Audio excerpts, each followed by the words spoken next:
Assalamualaikum warahmatullahi wabarakatuh. Saya Selania Ivana Putri dengan NPM 1906313620, mata kuliah basis data kelas B, MRA 2019. Sebelumnya di sini saya akan sedikit mereview tentang hasil praktikum individu menggunakan aplikasi kearsipan dengan Drupal yang dimulai dari pembuatan data master atau master file yang menghasilkan detail arsip, daftar arsip, manajemen pengguna, dan juga daftar sirkulasi. Sebelumnya langsung saja, di sini kita pastikan SAM-nya sudah berjalan, Apache dan MySQL-nya sudah kita start, supaya Drupal-nya berjalan dengan baik. Nah, langsung saja kita buka browser, langsung kita akses localhost/Drupal.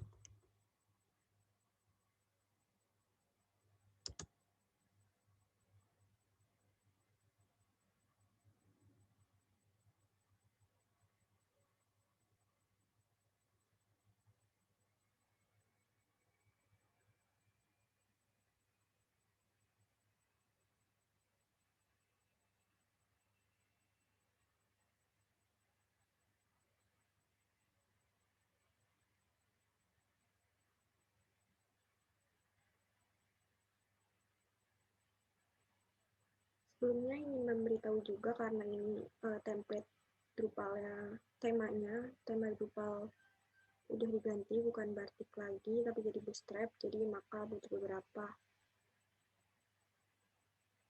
yang harus menggunakan internet. Ya, ini udah tampilan sudah jadi dari hasil praktikumnya. Tampilan home awalnya yaitu 5 arsip terbaru seperti ini. Ini saya masih login sebagai arsiparis karena menu administrasi di sini tidak muncul. Karena menu administrasi di Drupal hanya bisa diakses oleh admin. Jadi maka kita login dulu sebagai admin atau administrator.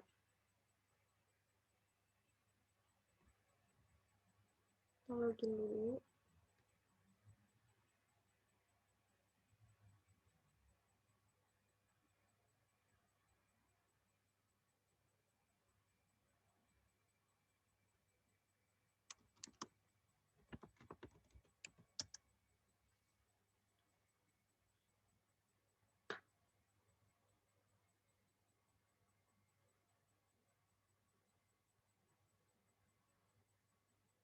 Nah, kalau kita sudah masuk sebagai admin, maka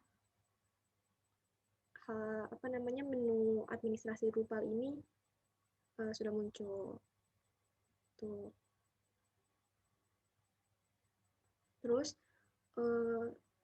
tadi sudah juga dijelaskan bahwa menggunakan aplikasi kearsipan dengan Drupal dimulai dengan membuat data master terlebih dahulu kan. Di sini udah buat data masternya, bisa di drop down, udah ada klasifikasi, lokasi, media, pencipta arsip, unit pengolah, dan manajemen upload. Nah, membuat data master dengan Drupal yaitu dimulai dari content type. Content type itu ada di struktur. Jadi kita langsung masuk ke struktur.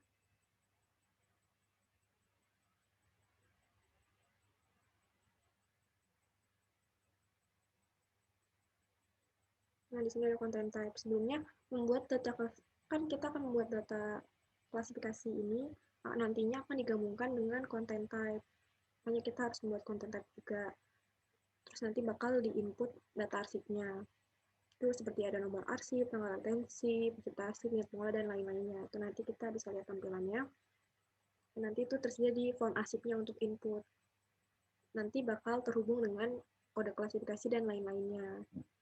Kode klasifikasi sendiri itu ada lokasi arsip, jenis, media, unit pengolah, seperti yang tadi di data master. Terus kita bikin content type buat klasifikasi. Nah, ini sebelumnya udah dibuat klasifikasi. Di sini kita bisa edit, bisa manage field. Kalau kita mau lihat fields-nya apa aja, kita pencet di manage field.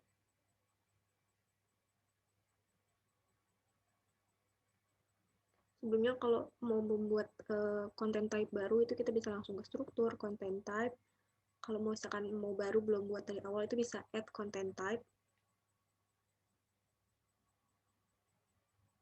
Nah, ini udah ada kan di klasifikasi ini ada kode, nama, retensi, dan keterangan. Terus di machine name-nya ini kita kasih 3 karakter utama buat membedakan. Kan kalau misalkan ada nama dan keterangan di konten type yang lain selain di klasifikasi, makanya itu kita kasih 3 karakter utama biar nggak tukar. Itu menandakan klasifikasi. Terus field type-nya juga udah disesuaikan, widgetnya udah disesuaikan juga. Kalau nama biasanya teks, kalau retensi karena angka, tanggal, jadi mana maka kita pakai integer. Kalau keterangan biasanya long text biasa. Tuh. Kalau udah ditambahin masing-masing, kalau menambah field baru, terus habis itu bisa kita langsung save. Kan muncul kayak gini juga di bawahnya. Terus kita juga bisa ngubah, kita bisa geser. Kalau misalkan mau sesuaiin sama urutannya, misalkan nama di atas duluan, kita bisa geser nama ke atas gitu. Karena kita mau urutannya seperti ini, maka udah terbuat. Gitu. Kalau udah jadi kayak gini, kalau kita misalkan mau menambahkan data, yang paling gampang kita langsung buka add content. Kita klik add content.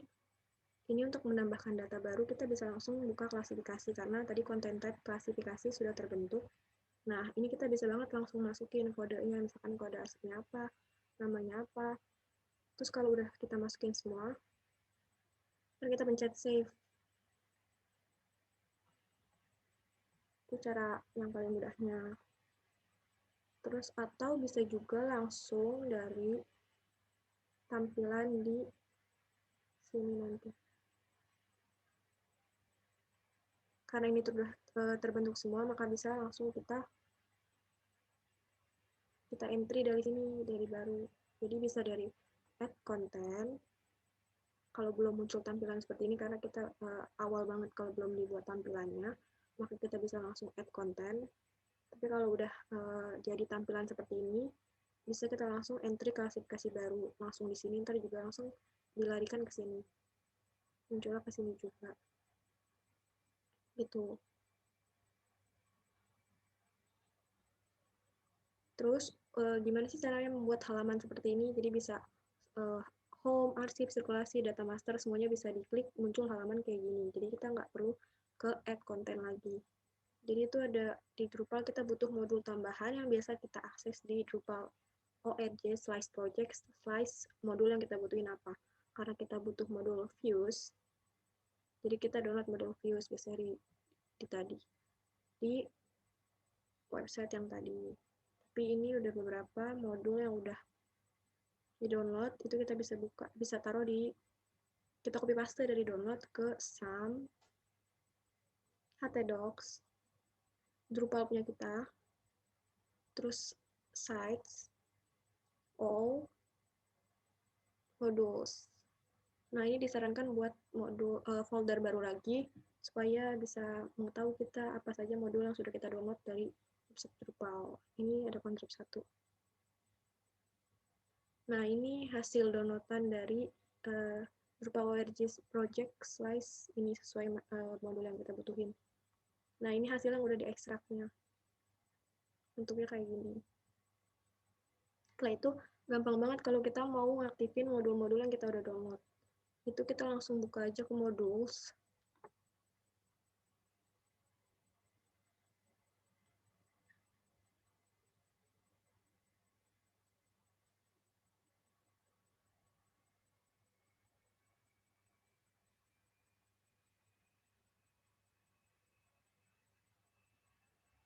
Nah, di sini itu ada,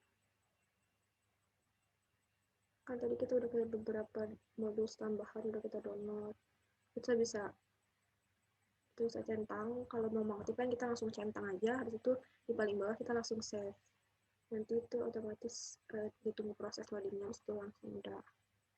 Nah, karena kita pakai Drupal 7, makanya di modul yang kita download juga harus Drupal 7.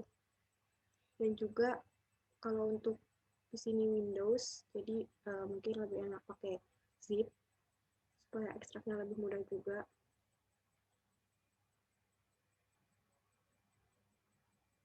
Nah, ini juga bentuknya sudah bukan pop-up lagi, dan kalau misalkan kita ngeklik yang lain, ini udah ada muncul loading, tanda loading. Karena itu juga kita menonaktifkan ada satu modul di situ juga, di tempat modul untuk melihatkan proses loadingnya. Terus di sini temanya juga bukan tema batik lagi, tapi udah pakai Bootstrap, itu bisa ganti. Itu sebelumnya kita juga download modul tambahan.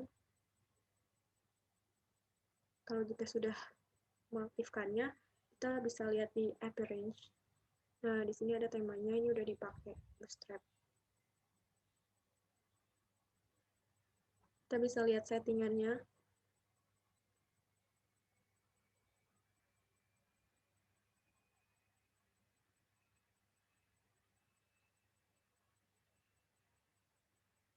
Nah, kan ada loadingnya, ini kita menonaktifkan modul overlay, jadi biar kita kelihatan proses loadingnya. Nah, ini settingan dari tema Bootstrap.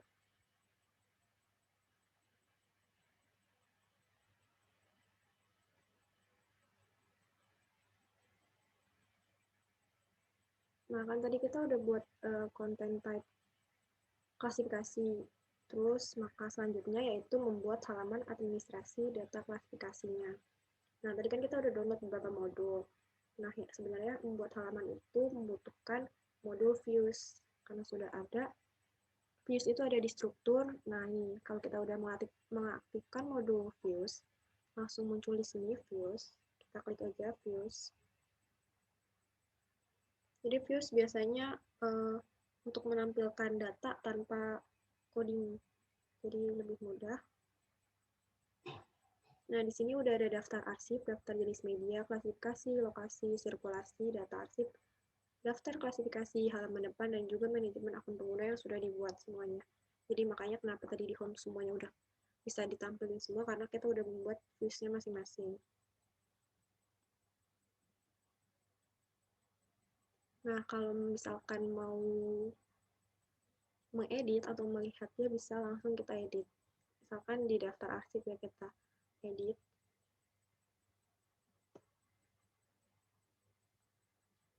Nah, kalau misalkan mau sebelum dibuat, mau nambahin page baru, dia langsung klik aja di add. Nah, ini bisa kita nambahin blog. Kalau di sini ada dua ya, ini page, ini blognya, karena blog itu buat halaman depan home-nya, jadi tampilin kayak tadi sebelumnya 5 arsip terbaru.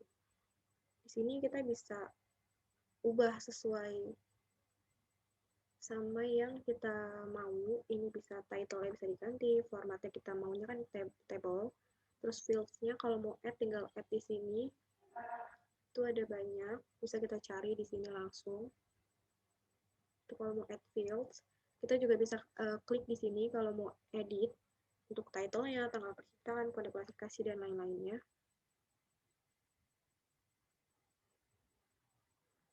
Kayak gini. Biasanya kalau untuk munculin ke halaman depannya,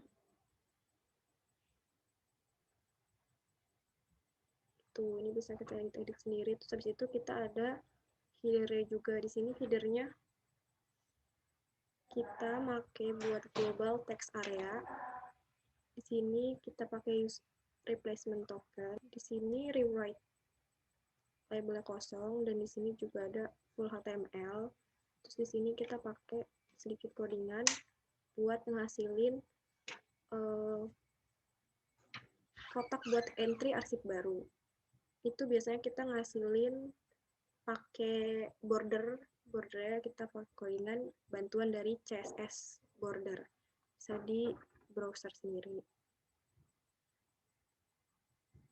Tuh, terus di sini juga ada role akses. Ini aksesnya kita harus pilih role bisa, supaya bisa admin dan arsiparis no akses.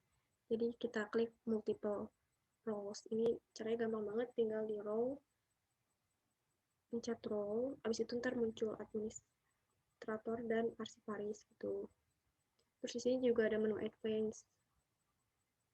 Nah, karena tadi kode klasifikasi kita pakainya entity reference, karena dia kan relasi antara kode klasifikasi, maka kita pakai di sini relative SIPS-nya entity reference kode klasifikasi. Tuh. Jadi langsung mulai ini bawahannya. Ini yang nanti bakal ditampilkan di halaman depannya gitu.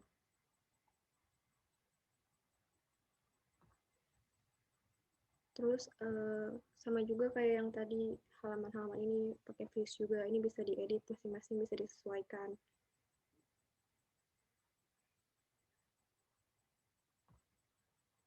Muncul halamannya seperti ini.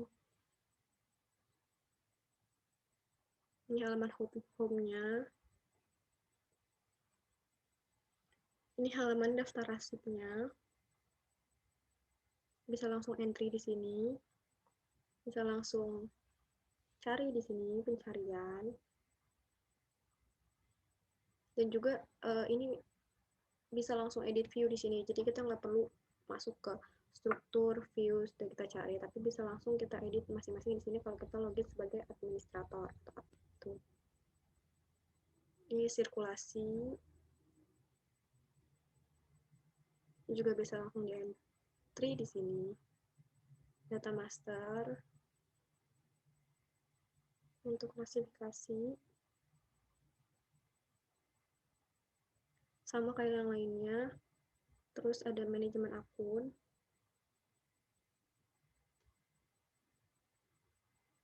Nah, manajemen akun ini itu dia role tadi yang kita kasih permission. Jadi di sini ada dua, ada administrator dan arsiparis gitu. Arsiparis karena kita udah kasih akses juga biar bisa entry dan melihat tampilan seperti ini, supaya dia bisa, tapi dia nggak bisa delete karena kita nggak ngasih akses buat arsiparis bisa delete. Jadi gitu.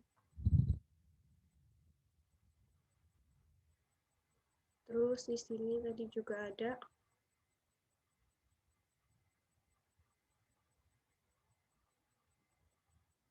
di sini ada pet. Nah, jadi pet itu gunanya kayak buat link gitu di atas biasanya.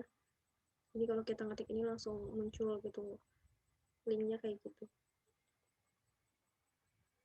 Misalkan kita mau ADM media,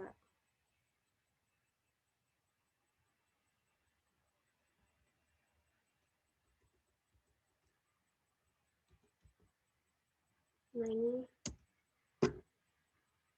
nah ntar keluarnya langsung daftar jenis media, tergantung tadi pet tadi kalau kita tulis masing-masing keluarnya bakal tampilan kayak gini. Terus juga ada satu lagi kalau mau munculin detail arsipnya, itu sebelumnya kita buat detail arsip itu di tagnya ada nomor di belakangnya. Jadi ada, kalau waktu itu dibuat arsip 18, waktu itu detail arsip yang udah pernah dibuat. Nah, ini tampilan untuk detail arsip.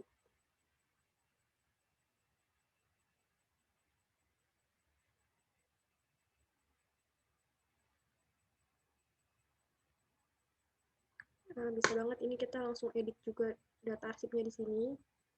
Bisa juga langsung edit view detail arsip di sini. Kita bisa sesuaikan dan kita bisa edit lagi. Terus kalau mau lihat beberapa settingan edit view-nya,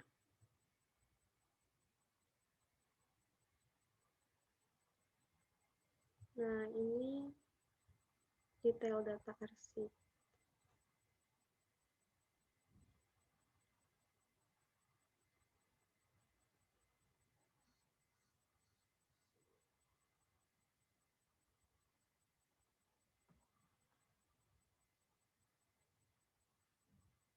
Nah, terus kalau misalkan configuration biasa kita pakai buat mengubah ini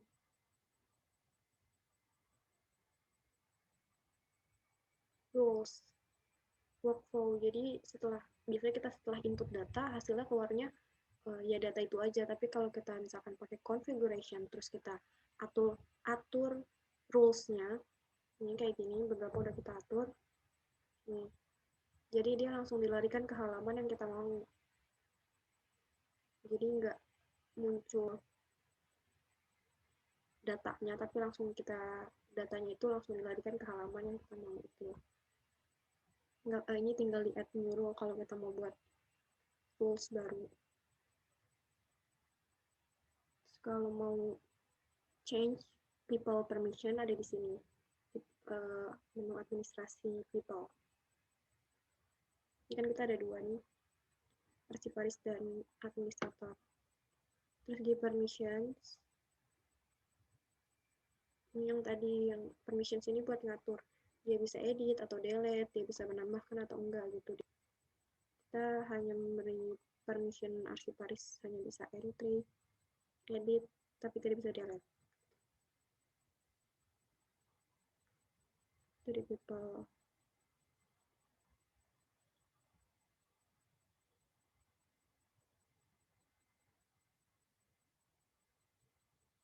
Udah, mungkin kita sekarang lihat tampilan kalau kita login sebagai arsiparis.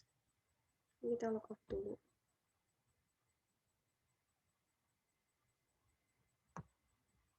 Tulis username-nya.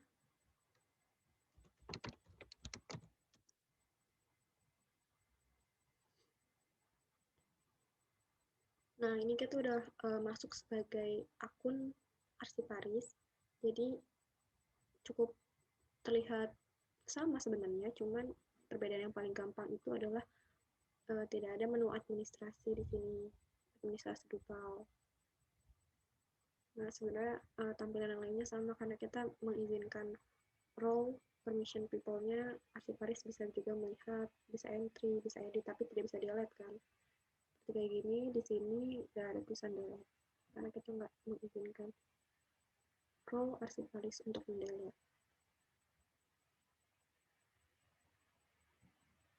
Untuk kita arsip,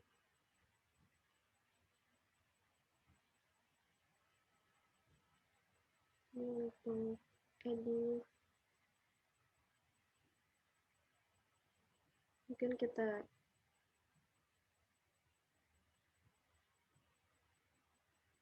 coba entry baru.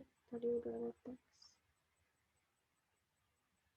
jadi ada apa aja, teks atau audio kaset, video, kita tambahin video.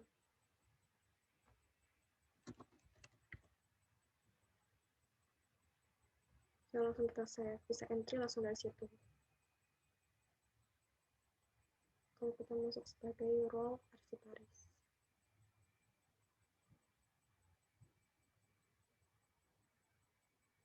nah di sini langsung muncul ada video, kan tadi kita tambahin media video has been created, jadi enak, langsung bisa di entry di sini.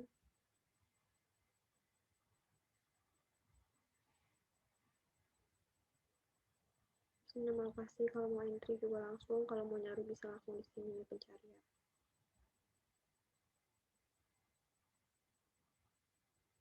Ini daftar sirkulasi. Ini kita juga langsung bisa entry di sini. Terus kita tinggal ada nomor asli peminjam, alasan, tanggal harus kembali, tanggal pembalian. Jadi kalau tanggal pembalian ini kita isinya manual. Nanti kalau misalnya dia udah membalikan, baru kita edit di sini. Itu bisa kita edit, langsung kita isi. Nanti juga muncul kayak gitu.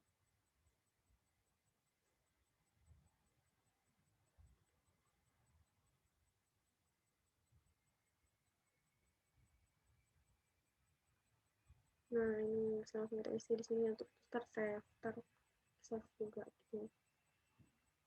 Mungkin kita contohin satu.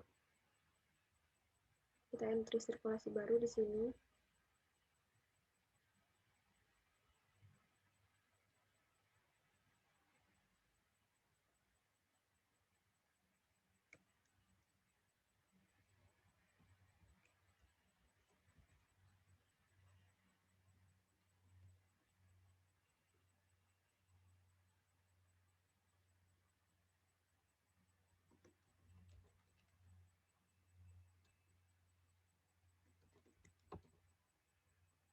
Ini kita masukin nomor arsipnya, ini nama peminjamnya, alasan pinjamnya misalkan untuk keperluan penelitian,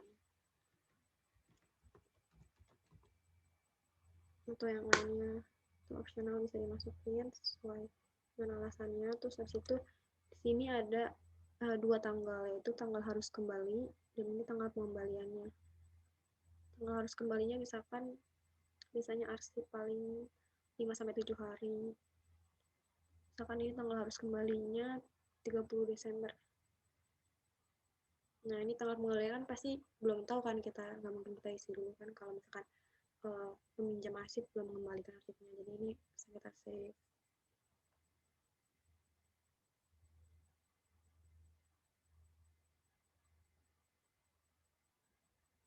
Nah, di sini udah muncul nih Melisa Bunga untuk penelitian tanggal sekian, tanggal harus kembali tanggal 30, tanggal pengembalian kan di sini masih kosong. Nanti kalau misalkan si peminjam arsip udah ngembaliin, kita bisa langsung edit di sini. Edit, langsung diisi tanggal pengembaliannya kapan. Gitu. Terus ini untuk daftar arsip juga sama seperti kayak tadi, tinggal di entry, habis itu di save. Gitu.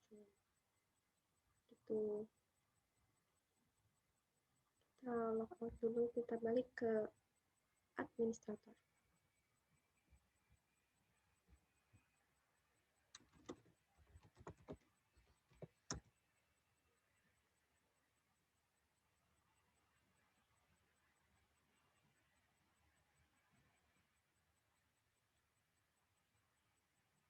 Ini tampilannya masih tetap sama.